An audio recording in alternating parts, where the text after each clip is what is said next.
Statement नहीं डालती हूँ तो कंडीशन स्टेटमेंट डालना मस्ट है। अब कंडीशन स्टेटमेंट ये आपके विषय, या तो आप कंडीशन स्टेटमेंट यहाँ डालिए, या जैसे मैंने इस एग्जाम्पल में किया है, मैंने आई प्रिंट किया और यहाँ लिखा if i equals to 5 break, that means 1 2 3 4 5।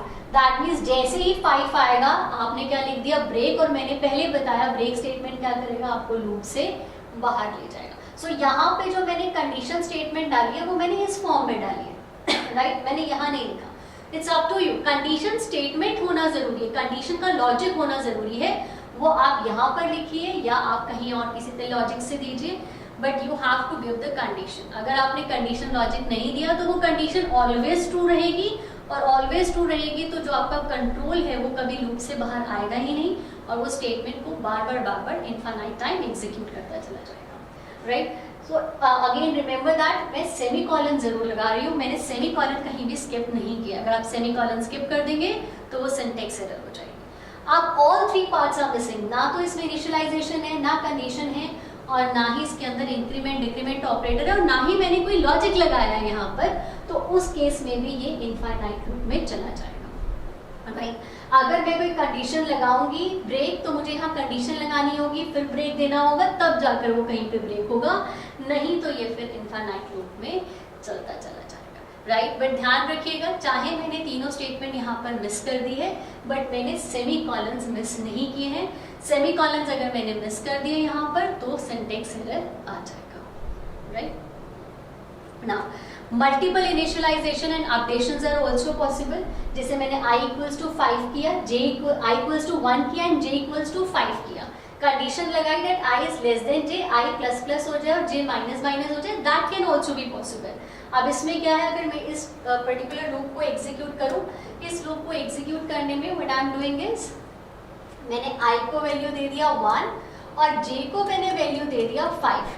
Condition मैंने क्या लगा दी, कंडीशन कि i is less than equals to j, जब तक i j से छोटा है तब तक चलेगा। और मैं कर क्या रही हूँ, i को तो मैं इंक्रीमेंट कर रही हूँ और j को मैं डिक्रीज कर रही हूँ। देखो this is minus minus, this is decrement, j minus minus is j is equals to j minus 1, that means decrease by 1। तो आप देखिए क्या होगा, i 1 है, j 5 है, पहले देखिए कंडीशन ट्रू है, 1 is less than equals to 5, yes condition true, तो i और j दोनों प्रिंट हो जाएंगे 1 एंड 5।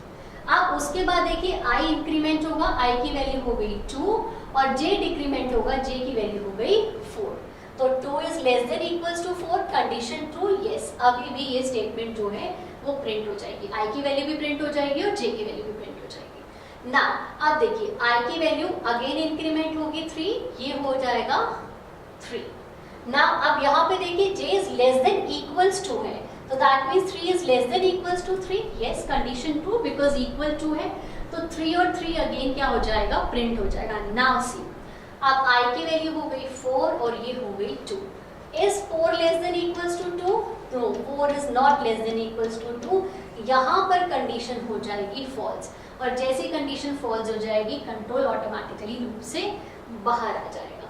सो दैट मीन्स ये वाली पर्टिकुलर 4 एंड 2 वाली स्टेटमेंट प्रिंट नहीं होगी। So multiple initialization and multiple updation is also possible in for loop. Decrement loop as I have discussed, decrement means जब आप डिक्रीज कर रहे हो, जैसे मैंने आपको j में करके दिखाया, सेम थिंग, बट जब आप डिक्रीमेंट कर रहे हो you have to take care of the condition also. i 5 से है और 5 जब तक ग्रेटर देन इक्वल्स टू 1 है तब तक चलेगा। So according to the increment and decrement loop, initialization और कंडीशनल स्टेटमेंट ऑटोमेटिकली चेंज हो जाएंगे right. So this is all for this lecture, thank you.